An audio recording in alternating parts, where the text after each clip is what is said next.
They've continued to work and grow and implement their program and are setting the foundation for what they want to get accomplished here over the next couple of seasons.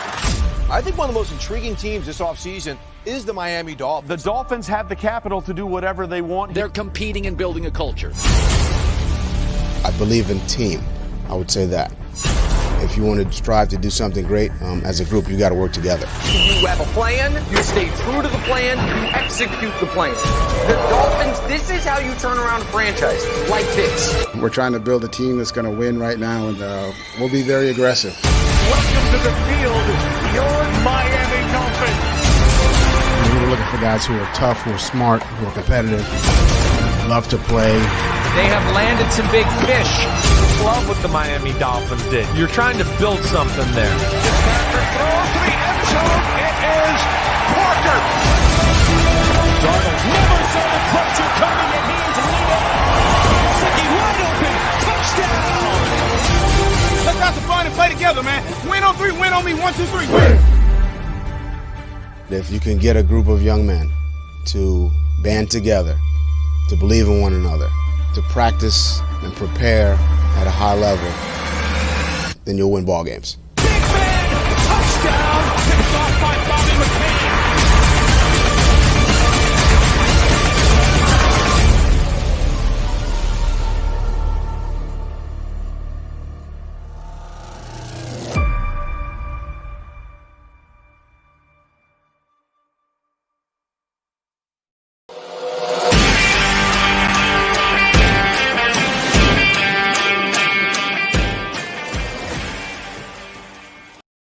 What's good, Fin Nation? What's good? It's your boy Reason, and I'm back here for another one, riding solo dolo right now and for the foreseeable future tonight. I don't know if EM will be joining me or not. What's good, everyone? How's everyone doing tonight? Let's see. Let's start seeing what's good, everyone, in the comments. Sorry, guys. I had like 10-minute breaks before shows here. I see Rhino's here. What's good, FM? What's good, Daniel Ashford, Jason Greaves, Nico, Stevie TV. What's good? Checking out. What's good, Jason Greaves? What's good? Shake Money. What's good, homie? Darth Vader, Dolphin 82. Where's Quint Riddle at? Quint Riddle said he's gonna be here tonight. Where you at, Quint? Let's see. We go here. Havoc. What's good? Mr. CW Brown 3, what's good, man? Vic, what's up, buddy? Larry, what's good? Sammy D, what's up? Jazza, what's good? Adrian Gray, what's going on? Tommy Brinkley, what's good, man? Big Boy Sports, what's up? Hidden Leaf, what's good? Jeff Premont, what's up? Hidden Leaf, I like that. I haven't seen you before yet, homie. Carlos, what's good, brother? What's good? Derek Higgins, what's good? I got your email, bro. Don't worry, I got you on the list. Tranquilize, what's good? Produced by JC, what's good? Kenny Zapata, what is good, brother? Yo, and welcome all the new subscribers, man. We're growing by the day over here. What's good, Chef Jew? Marinos Go, what's good, homie? George, what's good? George, you need to hit me back about them damn cards, son. All right.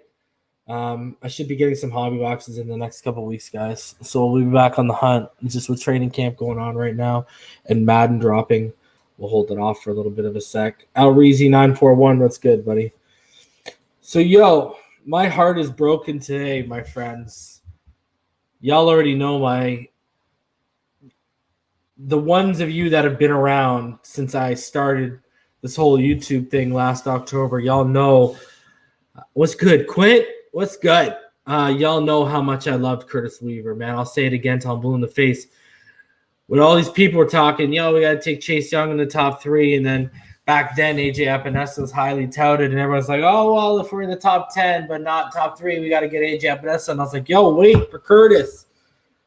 And, man, the Browns came through and snatched that man like he owed them money, and they threw him in a van with guys with balaclavas on, Like, they were not playing around, clearly.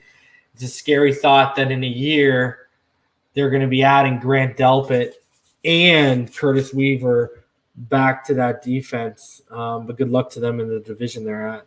So, man, that one stings. That one really, really stings. And I know we could have thrown him right on IR like the Browns did with Delpit. Delpit did not have to go through injury waivers. They moved him right to IR. He is technically a non-vested player. They just thought we thought we were going to get away with one. And yeah, we didn't. And I'm feeling a way about it. I am actually feeling a way. Yeah, it sucks, man. We just lost a guy he had over a 22.5 pass rush win rate at the collegiate level. And, he had the second highest pass rush win rate only behind Chase Young in that draft. And we just lost him for literally not even peanuts. We literally lost him into the thin air. We got nothing in return. It's crazy. Oh man, that rule sucks, the big one. But it is what it is, right? Like, I didn't even get to see my boy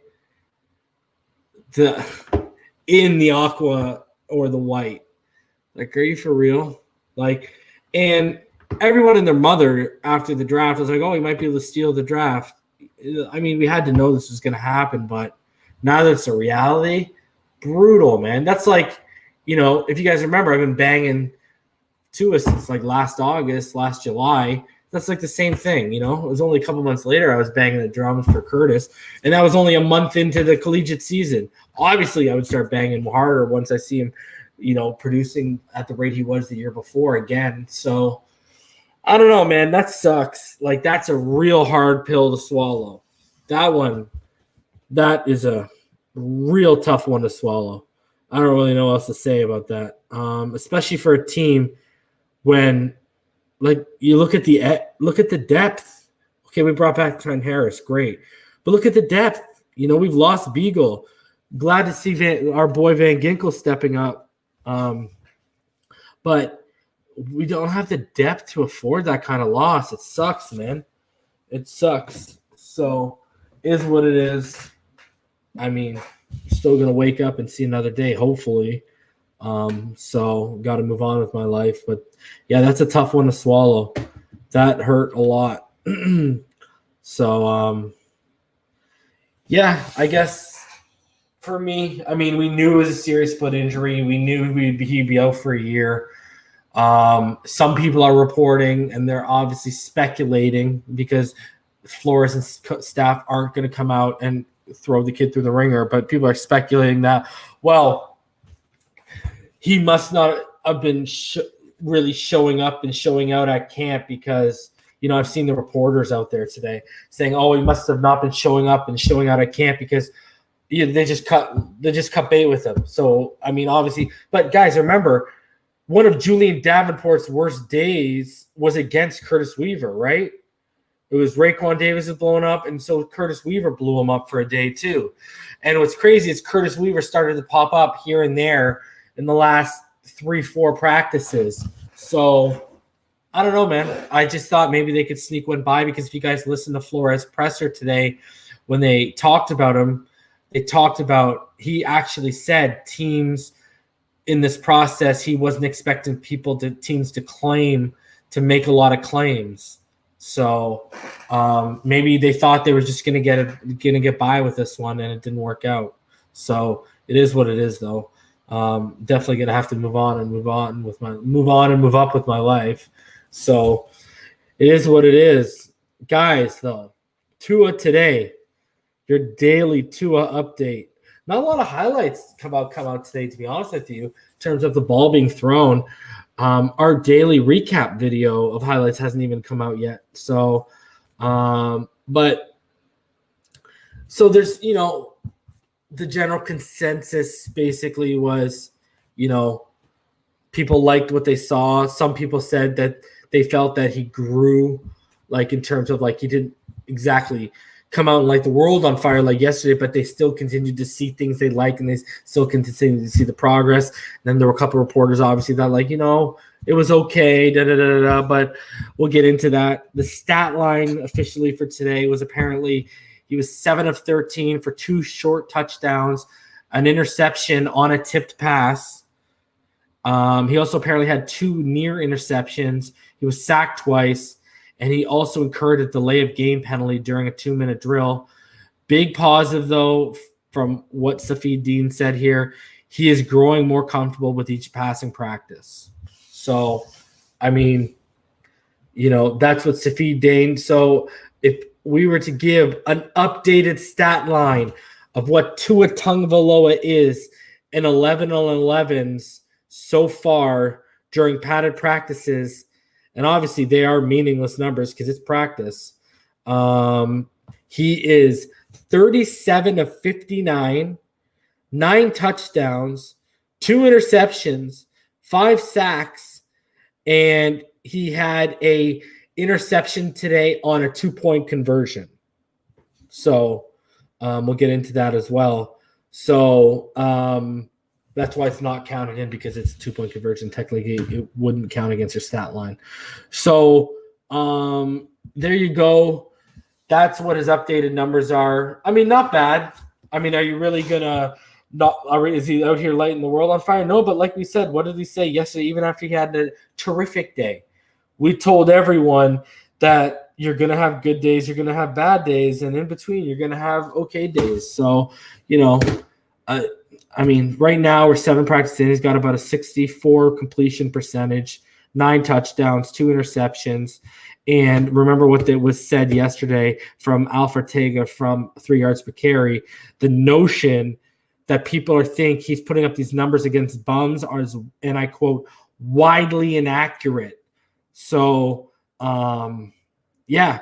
I mean, Miami Dolphins, stats aside, practice videos aside, would it hurt you guys to put out a picture of Tua Tagovailoa in the fresh new threads for all of us to gush over as well? I mean, everyone, Joe Burrow got how many pictures the Bengals have released of him in the jersey? I'm trying to see my boy, the audience of 1. All right? I'm trying to see left arm of God holding out a football in the jersey, et cetera, et cetera. What's good? All right? Let's go, social media team. Let's get on that. So, but yeah, the kid's making progress. The kid's getting acclimated to the speed. He is, it's going to take time, right? He's grasping the playbook. He's not being thrown to the wolves. But if you guys, one thing that was mentioned today, guys, and I'll actually, I'll bring it up for you guys.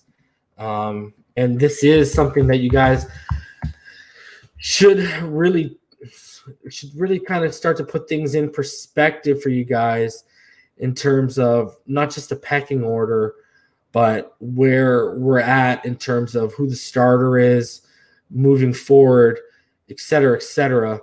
If you guys saw Omar Kelly today, Omar did say something that was kind of striking, and I'm going to find it here for you guys. Give me a sec. Obviously, he's not loving his ability to read. So, okay.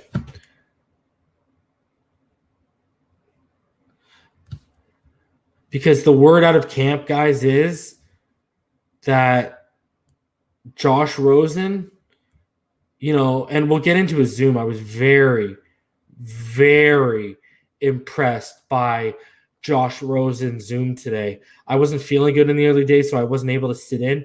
But Josh Rosen, how you handled yourself today in that Zoom session, you have totally humbled yourself from, the kid that was drafted in Arizona, telling everyone they were going to regret skipping on you, talking about you're coming for Tom Brady, et cetera, et cetera. I love it. Maybe experience humbled you.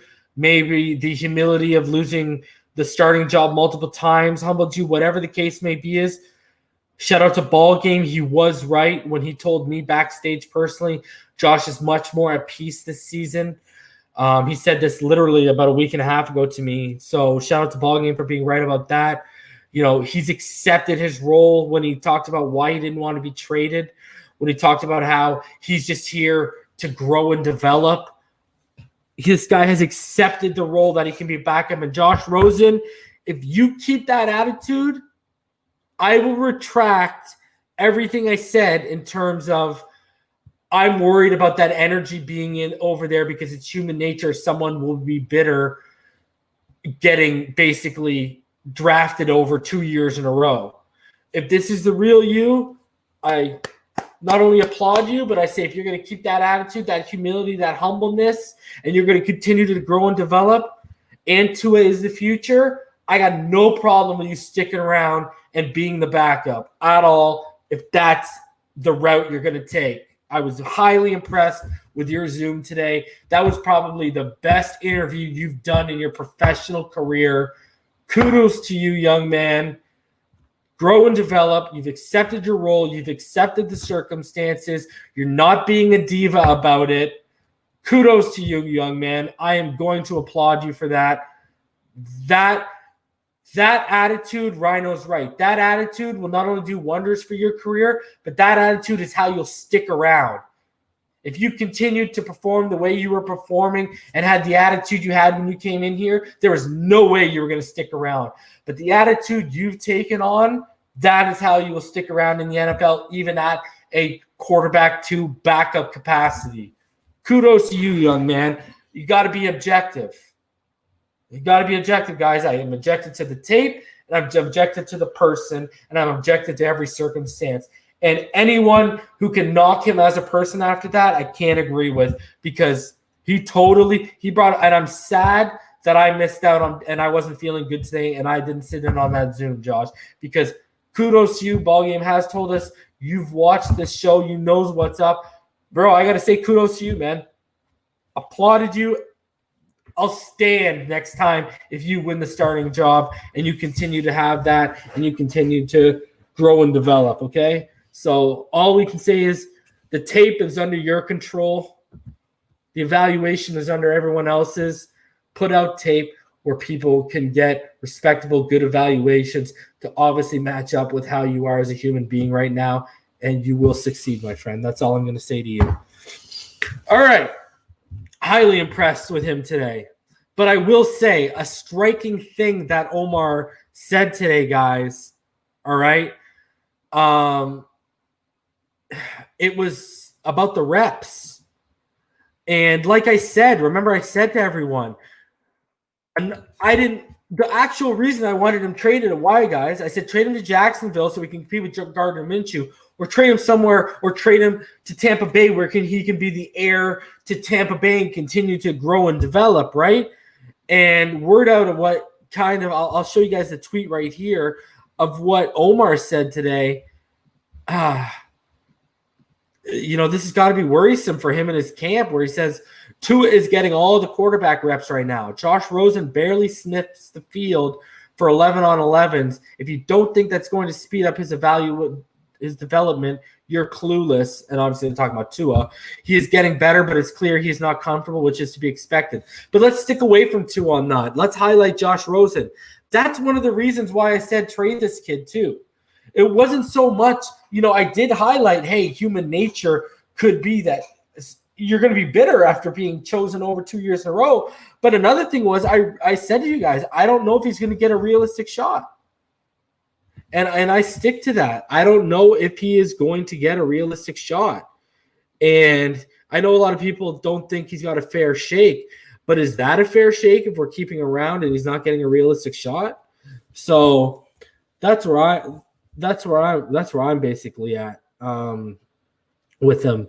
So I'm not going to knock the kid as a person. Me and EM used to say we don't know him from a can of paint, but from what I saw of him today, I like what I saw of him today. That was totally opposite, and it's good.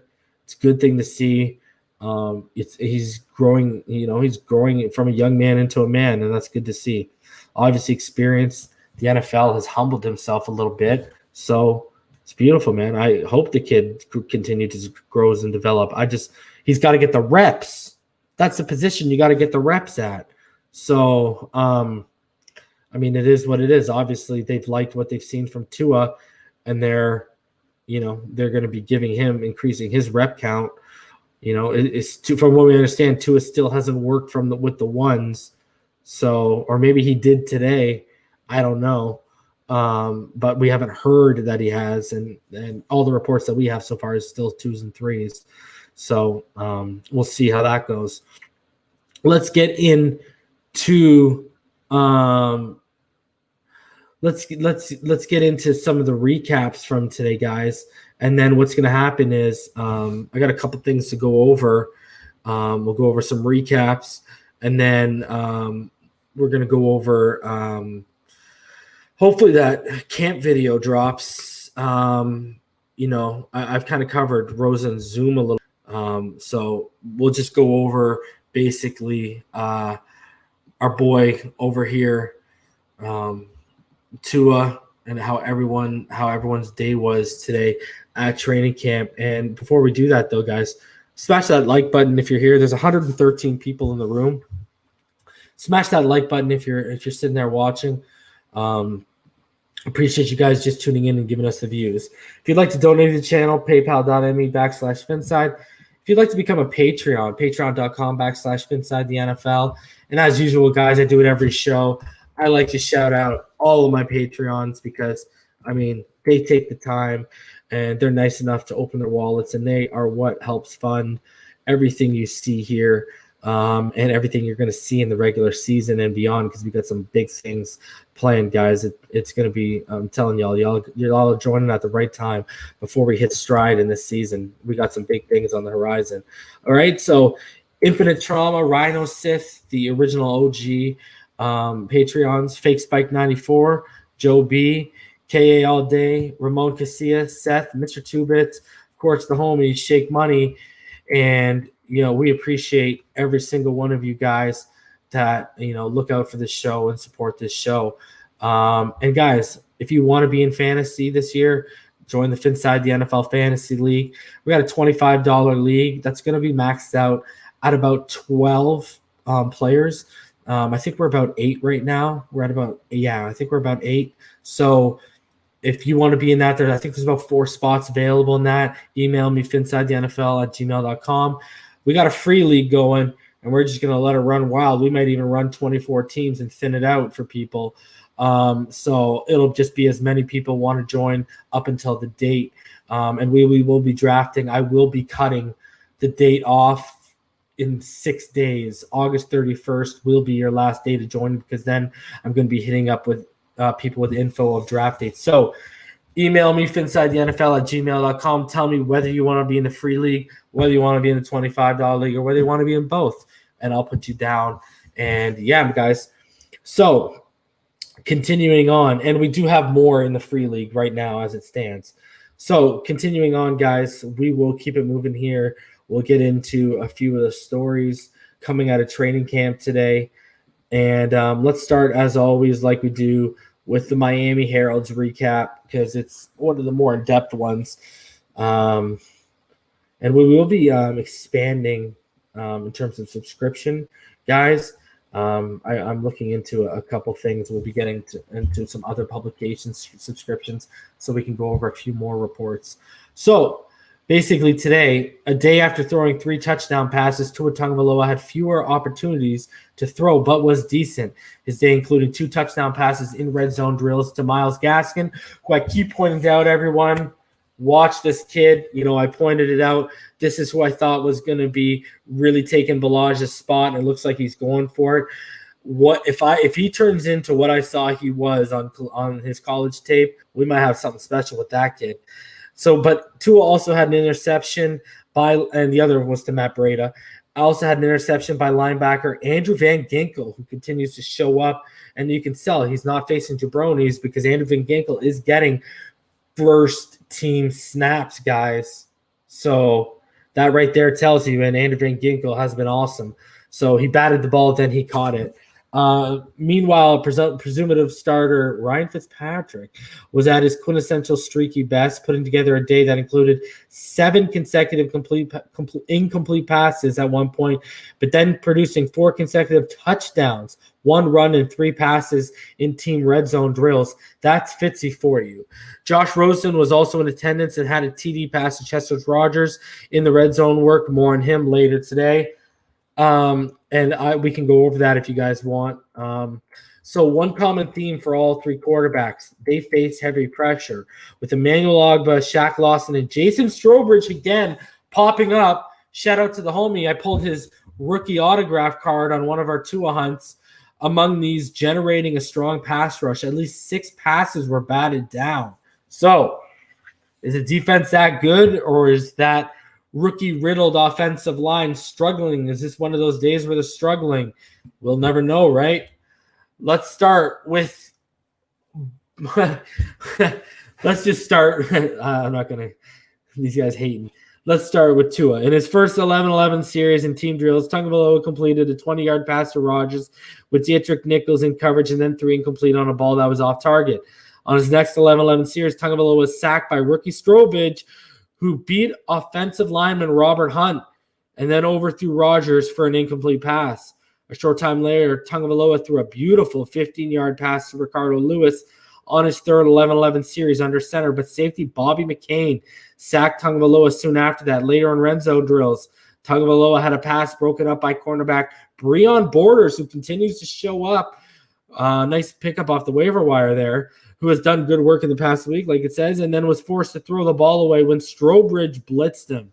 But then Tagovailoa passed to Gaskin for a 4-yard touchdown on a bootleg, with Gaskin continuing his good work in camp.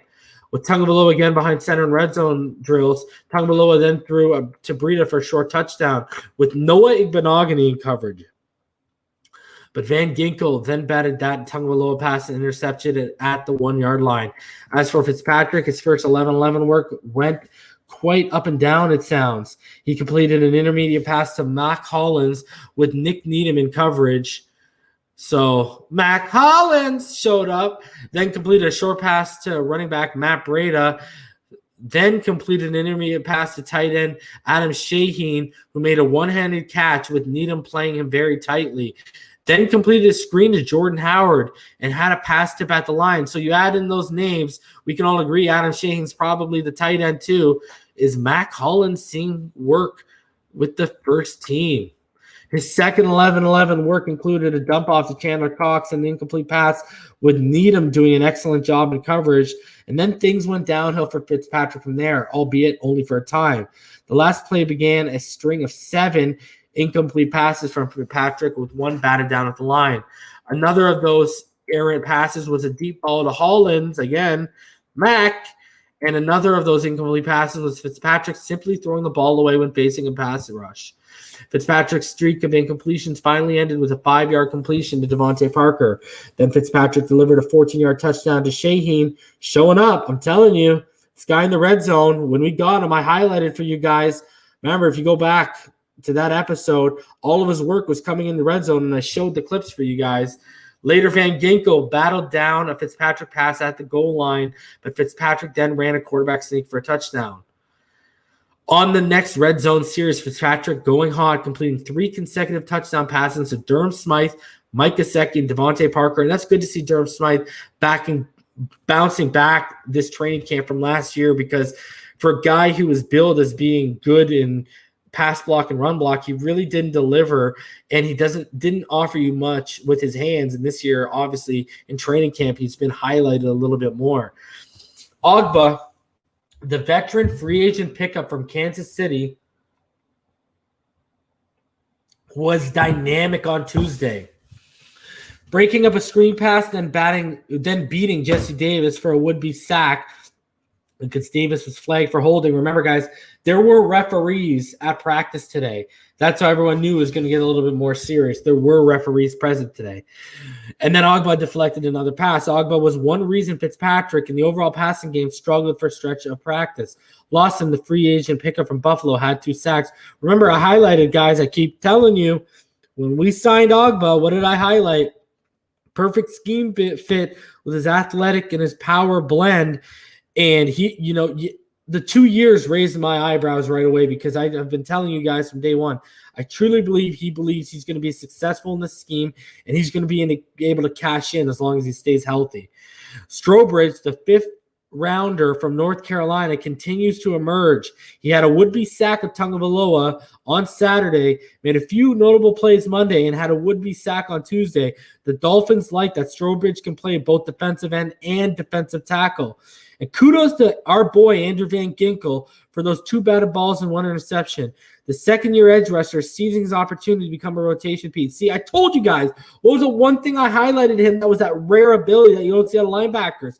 He's got that playmaker ability to him, and that's very rare at that position. And usually guys who have that ability turn out to be something special, whether shooting the gaps or sitting back in coverage. Linebacker Kyle Van Noy worked in individual drills with a brace on his right hand, and it was an injury sustained during Monday's session. But he didn't participate in team drills, instead running sprints during that time. It's not considered a long-term injury. Patrick Laird and receiver Jakeem Grant weren't at practice but don't have serious injuries and are both day-to-day according to sources. Undrafted rookie receiver also missed practice for undisclosed reasons. He faces long odds to make the 53. Man, I told y'all he needed those preseason games, and it's killing me right now. He flashed for those 2 days straight before we hit those 11-11s where Tua and Rosen took over when Fitzpatrick left, and he can't afford to be missing time. And starting receiver Preston Williams, who had a very good camp, didn't practice, and they've already said that they're going to be handling his days, maintenance days, and obviously that's what today was.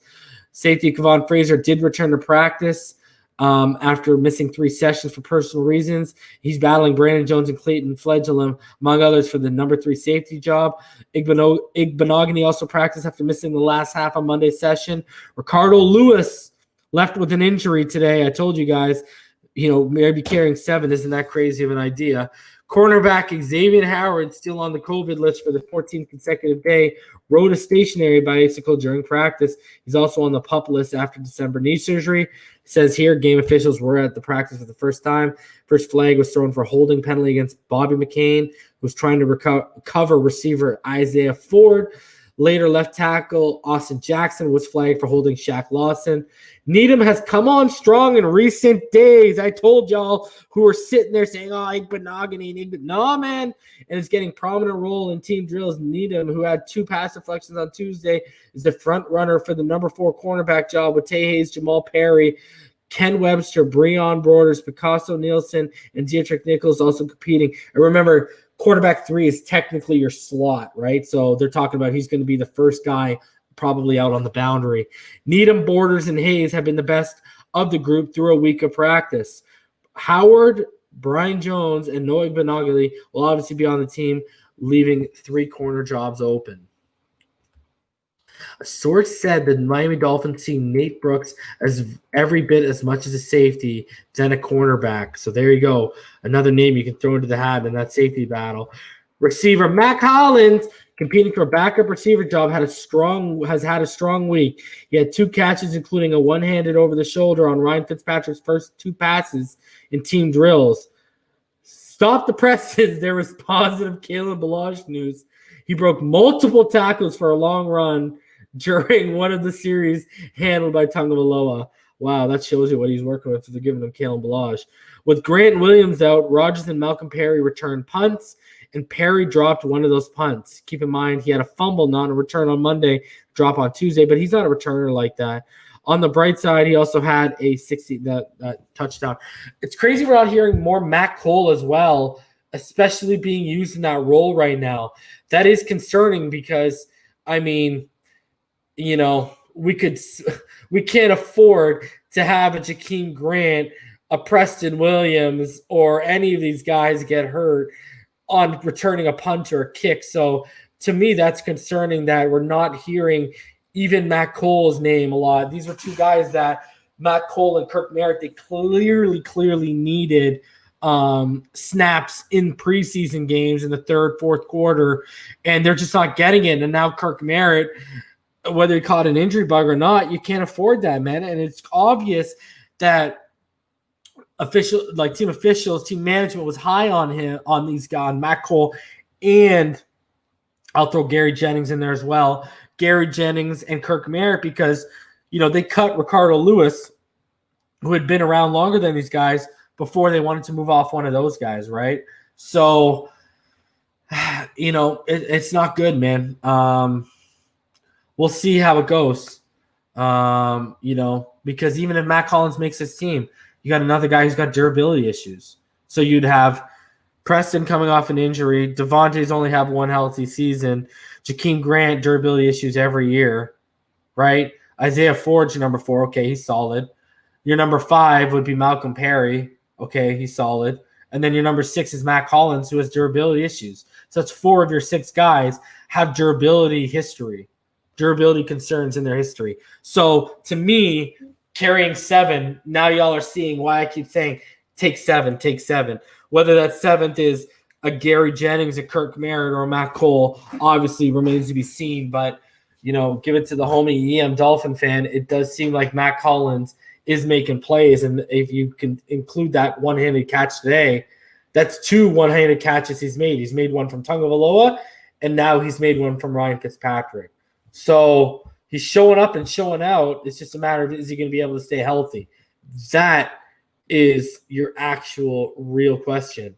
So let's go into the Sun Sentinels review, and then we'll go into Joe Shad, because I forgot to highlight him yesterday, and we'll go over his take on his Tagovailoa tracker. And, we'll do those 2 things. So going over to the Sun Sentinel, guys, I haven't even read this. We're reading this for the first time together. So let's see if there's positivity. I doubt there's going to be some positivity in regards to Tua, because it does sound like from their standards again, I want to say that their standards, he had a mediocre day. But was it the offense had a mediocre day, or was the defense that good? So the new Miami Dolphins defense was well on its way on its most dominant day outing of training camp until the offense came alive during red zone work near the end of their Tuesday's practice. And it goes in here about quarterback led the charge with 5 touchdowns in the red zone altogether. Tagovailoa and Josh Rosen also had a touchdown each in the red zone work. And Fitzpatrick and Tagovailoa also had a touchdown in each team's final 2-minute session towards the end of the practice. So, again, second day in a row, we know for a fact Tagovailoa has thrown more touchdowns than Josh Rosen. But again, from what we're hearing earlier, Tagovailoa is getting more reps. The throws were in the short area and where space is limited, and points are a must. But let's not overstate the offense's performance on those plays alone. The day was largely dominated by the defense. So it sounds like the defense had a good day altogether. The Dolphins' pass rush will be significantly better than a season ago with new defensive ends Emmanuel Ogbah and Shaq Lawson. And second-year outside linebacker Andrew Van Ginkel have days like they did today. Ogbah led the charge with his sack and 3 tip passes. Lawson and Strobridge each had 2 sacks, and Van Ginkel had 2 passes, including that interception on Tua Tagovailoa.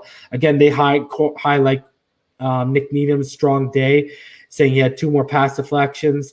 Has had 2 consecutive practices better than cornerback Byron Jones. Again, I think they're basically looking at as a money, performance based on money getting right now. For me, Byron has tape where he's locked down some of the best in the game. So wait for me to see live bullets flying for me to start passing those kind of judgments. Talked about one of the highlights of the day was Fitzpatrick's fade route to receiver Devontae Parker in the red zone with Jones in coverage. Also, Fitzpatrick ran and dived headfirst for a touchdown, almost taking out a defender during the 2-minute work. Fitzpatrick finished the day completing 12 of 24 passes with 6 touchdowns and a rushing touchdown, but he was largely hampered by the defense with 3 tip passes and 3 sacks. Fitzpatrick threw 2 touchdowns to tight ends Durham Smythe and Adam Shaheen, and receivers Matt Collins and Isaiah Ford. So Matt Collins, Isaiah Ford, 2 touchdowns each. My bad. They each had a touchdown, and then Durham Smythe and Shaheen each had 2. So it's nice to see him utilizing the tight ends as well. Wonder why I'm not seeing Gesicki popping up on that. Oh, well. Tagovailoa's day was slightly disappointing only because he came after his best day of training camp, they say.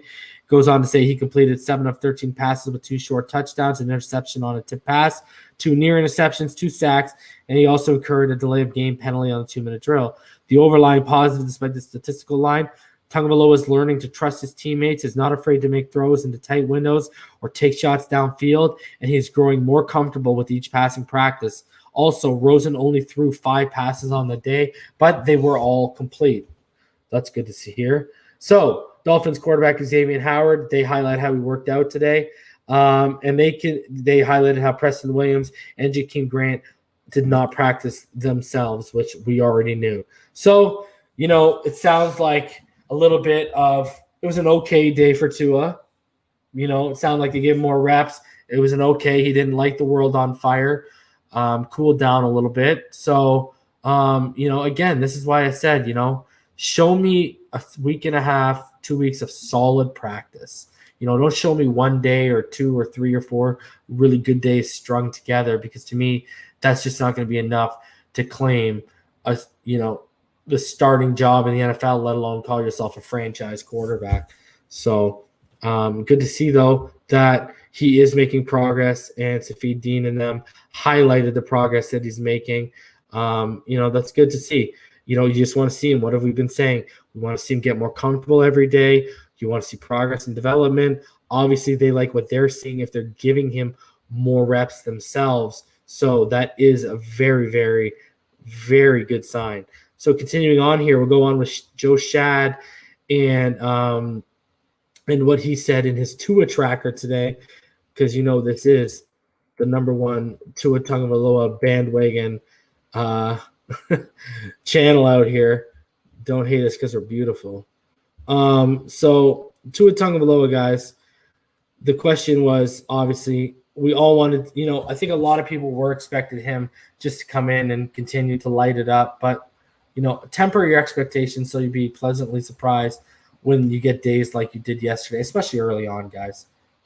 That's why you didn't see us absolutely losing our minds yesterday, and me and EM are arguably 2 of his biggest fans. So, goes on to say Dolphins rookie Tua Tagovailoa looks like a completely different quarterback in his second week of padded practice. He's showing off more arm strength, accuracy, and swagger, fitting passes in the tight windows, which Safid Dean and Omar Kelly highlighted about the tight windows.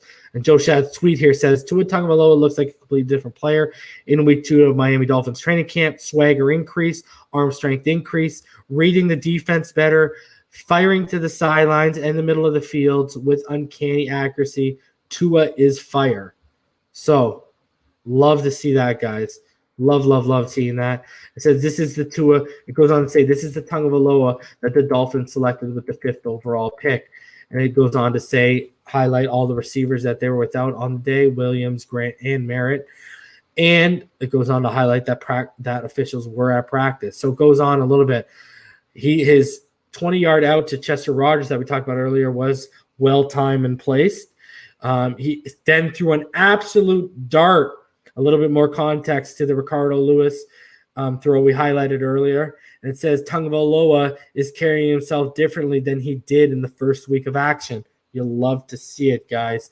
That's what you want to see. The comfort, the confidence, building day by day, week by week. That's what you want to see, guys. Love it. Tagovailoa and Fitzpatrick went back and forth, completing touchdowns in the red zone work. Fitzpatrick hit tight end Adam Sheehan and went off about how Tua rolled out and found Myles Gaskin. And I wanted to say this earlier, now that it reminded me he rolled it out on that bootleg. It's nice to see that people are reporting he looks healthy and the hip looks fine. But how many times we've been seeing it more too as he's getting comfortable, more rollouts, more bootlegs that he's been doing. So you love to see that too. I mean, this is, I believe, the 3rd time that I've heard about him doing this in the last 4 or 5 practices. Love to see it. So it said today Tua was firing on all cylinders. So, I mean, take that for what it's worth, guys. That is very, very, very good to see. And it says Pierce's mobility is of no concern to Tagovailoa at this point. It also appears he and Josh Rosen are in legitimate competition for who will likely back up Fitzpatrick at New England 2 weeks from Sunday. So there you go. Like we've been saying since we drafted quarterback Tua Tagovailoa, and before that, Ryan Fitzpatrick is going to be your day one starter, and the battle is for who backs him up. So there you go. So it goes into a little bit of what Flores said today in a Zoom, and it said, I would say we need to always be more consistent in every position, specifically the quarterback. There's a lot of competition there from Fitz to Tua to Josh. So Fitzpatrick heated up and then connected. It goes off about the end of his practice and how good he looked that we already highlighted, where he had the 7 straight completions. So guys, your basic report is Tagovailoa didn't light the world on fire today like he did yesterday, but he's still growing. He's still developing. They're noticing the comfort growing day by day. The accuracy, the ball placement's there. He's now displaying his ability to push the ball downfield, and he's also displaying his willingness to push the ball, and he's also displaying that he's not afraid to take chances if they're going to present themselves. So, that tells you right there the comfort level is increasing in this kid. And guys, it's only up from here. And I wish we had preseason games where we could all be seeing this stuff like right in front of our eyes. I mean, the worst year for all this stuff to happen. And there was one thing I wanted to go over with you guys too. Armando Salguero put out an article about Josh Rosen. And I wanted to go over this with you guys a little bit today too, since we were talking about Josh Rosen with the Zoom and all that stuff. I want to highlight what I read here today because check this one out, guys. Let me bring it up here. Actually, you know what?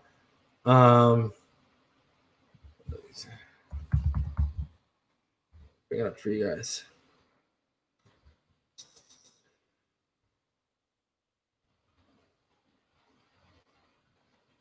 All right.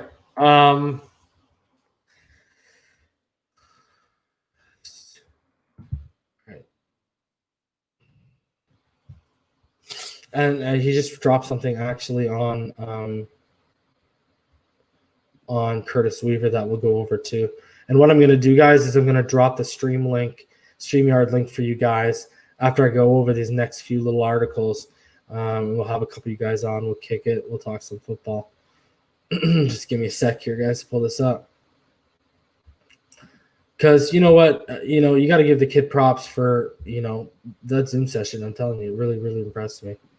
So, I mean, besides the one practice where he noticed something pre-snap, that was the most impressive thing to me so far that he's shown at camp.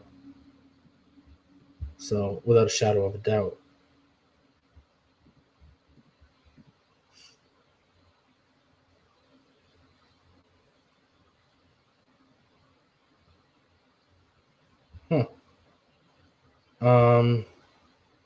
You know what? Let's bring up Alan Papar's one. Because Alan Papar had a pretty good one too. We'll bring up Alan's. Shout out to the homie Alan, friend of the channel. Alan said some stuff, and we'll highlight a friend of the channel. Why not, right? For all of y'all to check him out. And check him out, SI.com, all Dolphins and SI.com. He's a good dude, man, fellow Canadian. Y'all would really like this guy, man. Just talking with him backstage, getting to know him a little bit, TMs and stuff like that. Good dude. So basically goes over Rosen's reflections. I like that name. Talks about his development, the focus, and more, the QB room and more. We'll go over here. So we'll read this together. And it basically goes over Josh Rosen spoke to South Florida Media Tuesday. It talks about how it was an impressive media session. And we'll just highlight some things that he said here. He said, I feel positive because I've noticed I'm a lot more comfortable behind center than I was last year. I'm walking up to the line of scrimmage with a plan, and I've learned a lot. I put a lot of work into this offseason. And after I got benched, I kind of sort of did. This is what I like. I sort of did kind of like a big mirror reality check. I just wanted to completely turn inwards and see what I could do better.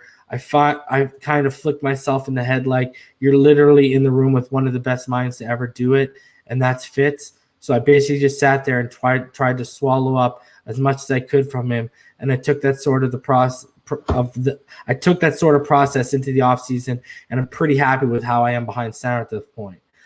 So, the other it goes on to talk about how it's the other quarterback here that's drawing all the attention right now, Tagovailoa. And it's not a new scenario for Rosen, obviously, because he went through this. So when he was asked about Tua, he says it is what it is. I've just got to come out and try as hard as I can and compete as hard as I can every day and hopefully get the nod at some point in the future. Right now, I'm just focusing on proving every day. Fitz is an awesome guy to learn from, and I'm sort of trying to continue that progress I had near the end of last year. I think I'm doing a pretty good job of it, and we'll see what the future holds. But I'm focusing on my development at this point, and I think it's going on pretty well. So, it sounds like he's kind of accepting the role that this year is going to be about growing and developing. He's not exactly going to be coming out here, and I don't think he's going to be our number one. So he talked about, it's not just watching film, but being able to apply information from the film room onto the field and what that means for my particular play. So, yeah, he's got to get his recognition skills a little bit better. He's got to, start memorizing tendencies of things he's going to see pre-snap from teams that he's going to see and find on film. So, it's kudos to the kid. I got to say to him, I think it's over, man. I think I don't think he's going to be getting the chances here. It's not a good sign that we're 7 days into padded practice and already they're giving more reps to Tua. Maybe that was a one-day thing. I don't know. But I will say this. You're going to have to get a little bit You're going to have to get a little bit better.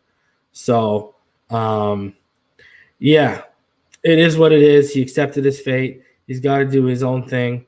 So yeah, I'm not hating. Oh, bro, Nico, it is what it is. I just saw you guys' comments.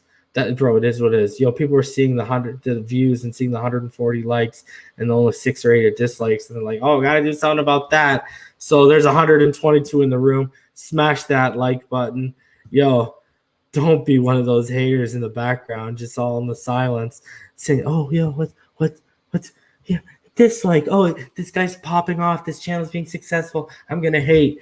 Yeah, that's why and I know who one of you is, that's why you're just a jabroni who goes on some YouTube channel and no one respects your opinion, bro. That's why you'll never be more than that, and you know exactly who you are, who I'm talking to. So yeah, to me, shout out to Josh Rosen. I was really, really impressed with his Zoom today. I would say next to Solomon Kinley, those have been 2 of the more impressive Zooms that I've seen since training camp started. So good to see that he's kind of accepted his role. He's learning as he goes.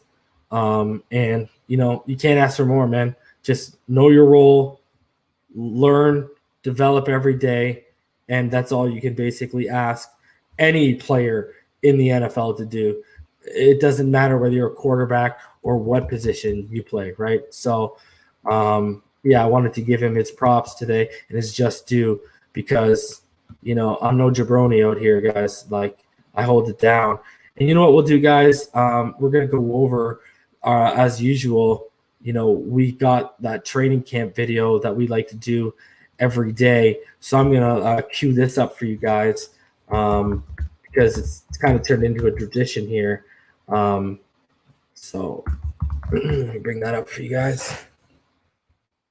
Shout out to everyone who's come along in this journey. We're doing back numbers a little similar to what we were doing back during draft season. So it's good to see that everyone's thirsty for that Dolphin knowledge. And I'm glad y'all came here. I'm going to tell y'all right now, we are going to be doing some things no other Dolphins channel is doing mid-season during the season, guys. So hit that subscribe button. Y'all are going to really like, man, we've been plotting, strategically setting ourselves up. Y'all are going to like what we do, man. We're going to have that post-game show after every Miami Dolphins game. You can come about a half hour after every game. If it ends at 4, we'll be here at 4:30, right? If it ends at 7, we'll be here at 7:30. And we'll be going live for a few hours, and it's going to be open to you guys. We'll be giving you guys our recap and analysis of the game, and then we'll be having all of you guys on to vent your frustrations about the game. Or if you want to talk, celebrate the win, come on. We'll be hearing all of your thoughts. That'll be open to everyone, but we got some other things brewing right now that, we're setting up and y'all are going to really, really like. So stick around, smash that like button. Y'all are going to like, again, what I'm talking about, what I ain't going to release to anyone, because I know this land is full of biters. It's no one else is doing what we're about to be doing, so y'all are gonna like that. So stick around, y'all are gonna really, really, really like that. So okay, let's go over as usual. We go over every day. We go over the highlights from the day that was at training camp. So today will be no different, guys, and we'll go over this right now. Sit back, relax. It's about a minute and a half. Just enjoy what today brought, guys, because not a lot of highlights have been dropped today. So,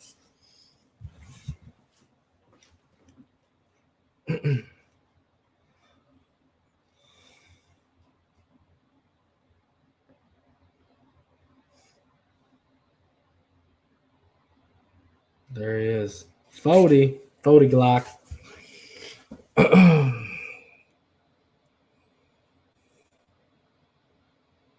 Really want to see some throws. I didn't see very many throwing highlights today.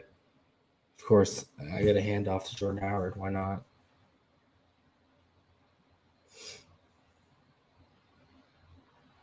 One of the Josh Rosen throws. And I don't get to see the end of the throw. Show me the end of the throw. Nice ball. But, I mean, show me that in 11-11, Josh. Sucks we don't get that 11-11 footage, man. Not a lot of Tua today in terms of even showing up, standing around. That man is a behemoth. Love to see it. That offensive line, big, mean maulers. Love to see it, guys. Scary thing, though, is 3 rookies if they start.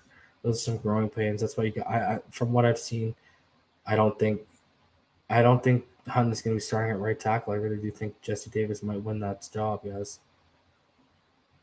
And I think Saul McKinley and obviously Austin Jackson are going to be your starting rookie offensive linemen. So, guys, we're going to open it up. You guys want to come on and talk a little football for a little bit? Let's do it. Got about a half hour, 45 minutes. I'll drop the link right now.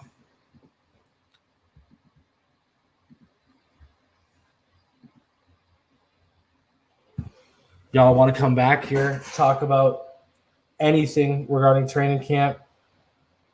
Come on. We'll get it rolling, boys and ladies out there. We got 132 people in the room. Appreciate all of y'all for taking the time out. Shout out to JJ Box Break Locals. Yo, homie. I got your message. Yo, we'll keep talking about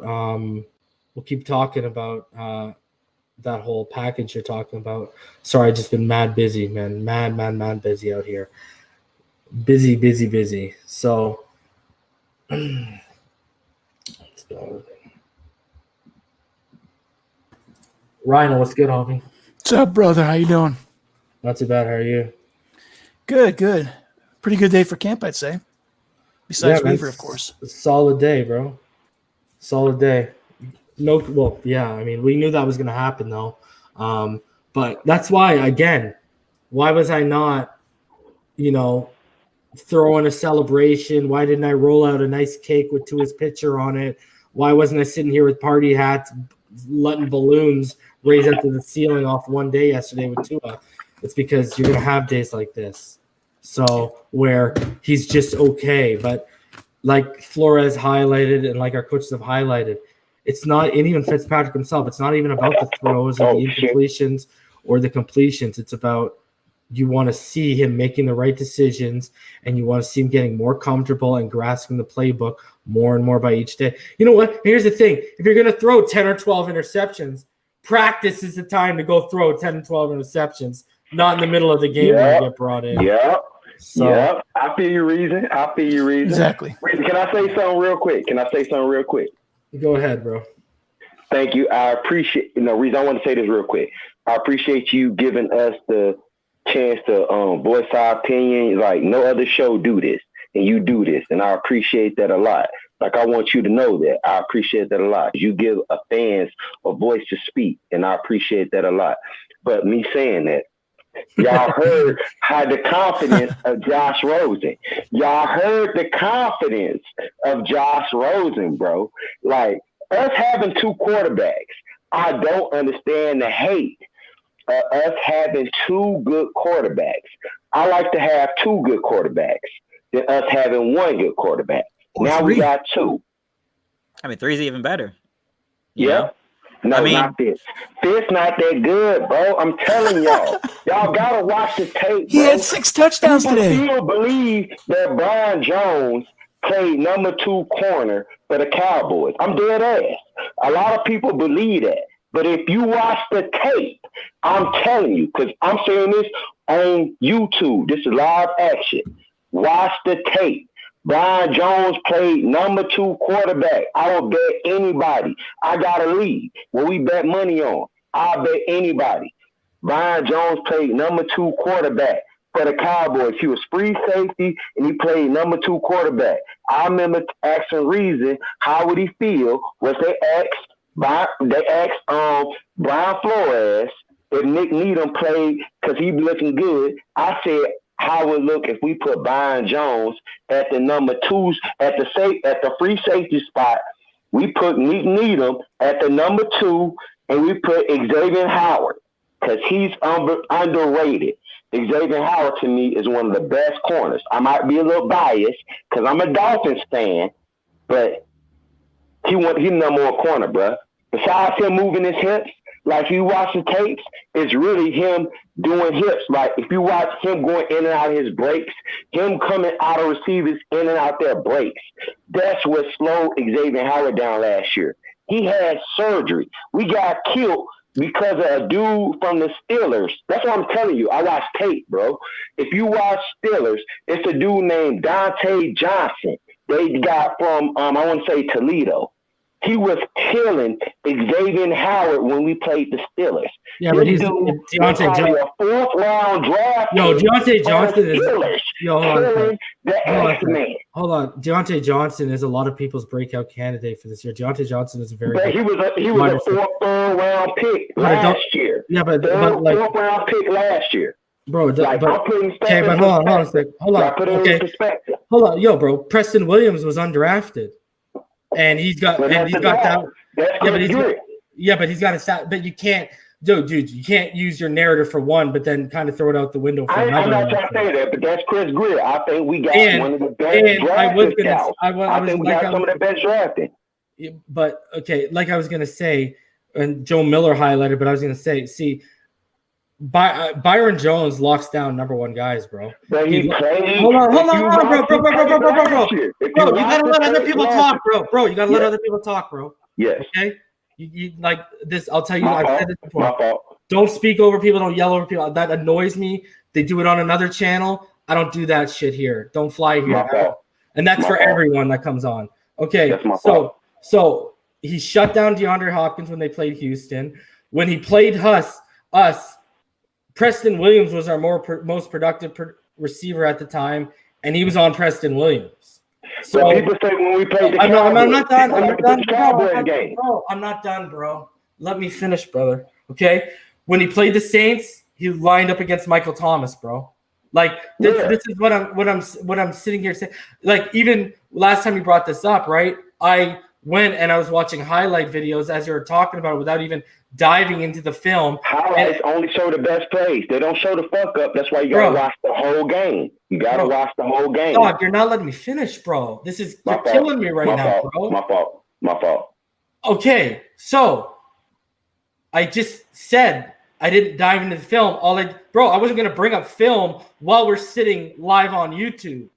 Okay, so I brought up highlights just to show me who he was mirroring in the highlight packages as it went through game by game. And we sat here and I literally listed off everyone. It showed him. I was getting about 3 or 4 snaps per game, and every single one was against wide receiver 1. So I am going to push back on, because, I mean, dating back to last year, you know what I mean? When they played Houston, he was up against D-Hop, bro. So, when D-Hop, when he motioned to the other side, like, people got to take it in. When you see highlights, they're not going to show the bad plays. They're only going to show the good plays. You have to watch the whole game. You can't watch highlights. Highlights is trickery. Bro, you need to stop. You need to stop focusing on that. I literally just said I used it for one instance while we're on YouTube, because I'll tell you right now, Daniel, I've watched way more film in the last year than I'm sure you probably have in your life, my friend. I got NFL. I don't know. I got bro. I can watch every game. I watch every game. Dude. Ask these guys who are sitting with you. They've just seen my private YouTube list of all 22 college film alone, brother. I watch college film and NFL. Hold on a sec. You're right. Yeah, but bro, I have 3 Google hard drives full of college film from the last 3 years, and I have a playlist of over 500 videos of offensive and defensive snaps going through every division right now. And guys that are sitting up here right now have seen me bring it up when we've been backstage. So all that being said, hold on. All that being said, I'm the last person you need to talk about highlights, because, like I tell everyone, never seen a highlight package I never liked. Okay, that's true. That's number one. And all I'm sitting here and saying is Byron Jones has shown the ability to lock down number 1 wide receivers. I mean, I'm watching him every you're not Sunday. Gonna pay. I got Sunday ticket. Bro, I watch Cowboys. I'm hitting the mute button, bro, because you're killing me right now, bro. Like, you are absolutely killing me, bro. And then I will. The next step, bro, is peace, brother. Like, you're not even letting me finish thoughts here, bro.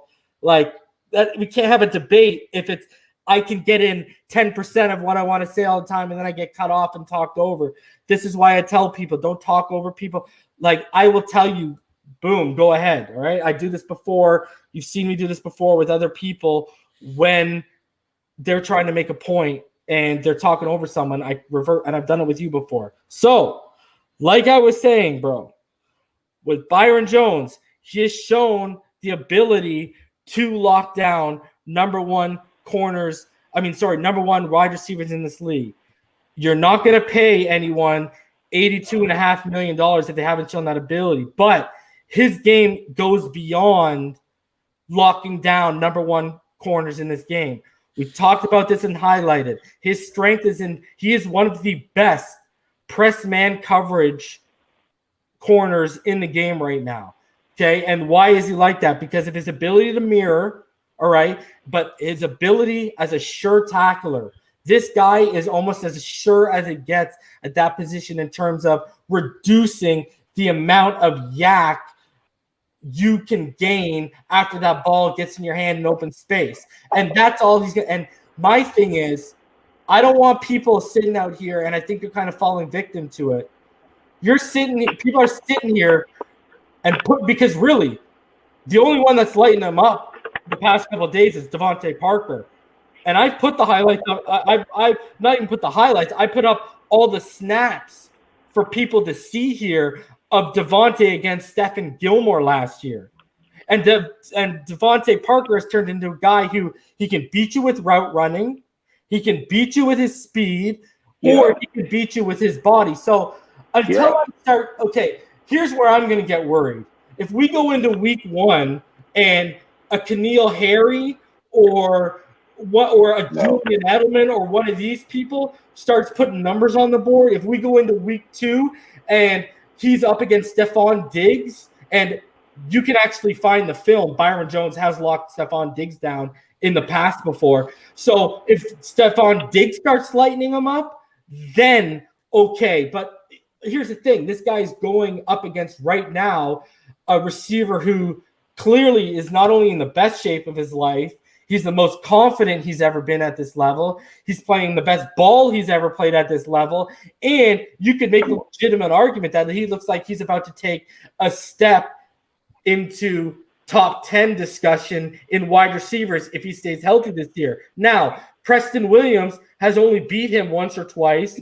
Jakeem Grant only beat him on the very first day when he beat literally everyone in the secondary, including Ken Webster, who don't mean a damn thing. He beat everyone. He beat Nick Needham.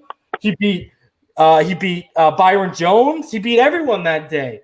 So the only person who's consistently beating this guy is Devontae Parker. And I've already highlighted there have been end zone plays where Byron Jones has let it known to everyone, I could make a play on this, but I can't fully tackle him because what are you going to do? The guy's going up for a catch. You got tight coverage on. What are you going to end his career or end his season by breaking some ribs? You know what I mean? No, I can tell you the reason. I don't want to speak over you. I'm gonna wait. Tell me when I can speak. Well, okay, and you can tell me the reason, but what I'm telling you is if you look at them, what are they? He's getting beat on end zone, high point, end zone throws, basically. And so the same thing that's the same thing Byron Jones doing right now. Right now. He's getting burned on the high point pressure points. Preston Williams and Devontae Parker both doing the same things to him right now in practice. Preston's only showed up once or twice against him. It's Devontae who's been having problems with. And number two receiver. Preston Williams number one. Bro, Devontae Parker's on the cusp of it being in the discussion of a top 10 receiver in the league if he continues what he had last year, not Preston Williams. I got a question to ask you, Reason. When we watch the interviews, why was it? Because the people that watch the interviews, the people that do the press conference, they watch the practice. They was telling me pretty much when me hearing them speak saying that Preston Williams was making spectacular plays. It's even recorded for us because on my YouTube feed, they got a play with Preston Williams catching a touchdown with him getting his 2 feet in bound while he's getting guarded at the same time by Byron Jones. I'm telling y'all, bro. If y'all I said one or twice. I told y'all who the number one corner last year. I put it in the feed. Who was the number one corner for the Cowboys? This is PFT, Pro Football Focus. They have who their number one corner is. So if I'm lying, if I'm speaking to you and I'm telling you a lie, then y'all can tell me I'm lying. I'm telling you who their number one corner was last year. Who stayed on the number one corner side? Who was they listed as their number one corner? It wasn't Byron Jones. It's PFT. They don't list that. They don't list it like that. Yes, I have PFF Premium. They do not list it like that. They list it as you're either the right boundary corner, the left boundary corner, or the slot. That doesn't tell you. Who was the best free agent? Who was the best free agent as the right boundary corner? Who was the best free agent last year? Was it Byron Jones? Am I lying? I think it was Byron Jones. Byron Jones was the best free agent. Rated him as the number one at that position, like you said, how they rated it as the right number 2 corner. That's not what they do. No. That's not what I said. Okay. No, so I never said that position. Let me talk, bro. Let me talk. We're getting into this again. I never said any numbers whatsoever, so I don't know where you're getting the 2s and the 1s from. That's true. What I said is they tell you either slot corner, it's SCB, or if you're on the right or the left. They do not tell you whether you are number 1 or number 2 in the way they lay out their analytics. I have PFF Premium, bro. I have Elite, bro. I have the best package you can get on PFF. So I know how it works. And I know, I'll also say this, Byron Jones was the highest graded corner by far on that team last year. Why? At his position. If you look at PFF, it's not rated at the number 1 position. It's rated. You just tried to say it was, brother. You just tried to say it was, bro. No, all right. I'm dead ass. If you look at PFF, or if you want to call it PFT, it's either or. Because it changed its name. No, PFT is PFT is Pro Football Talk.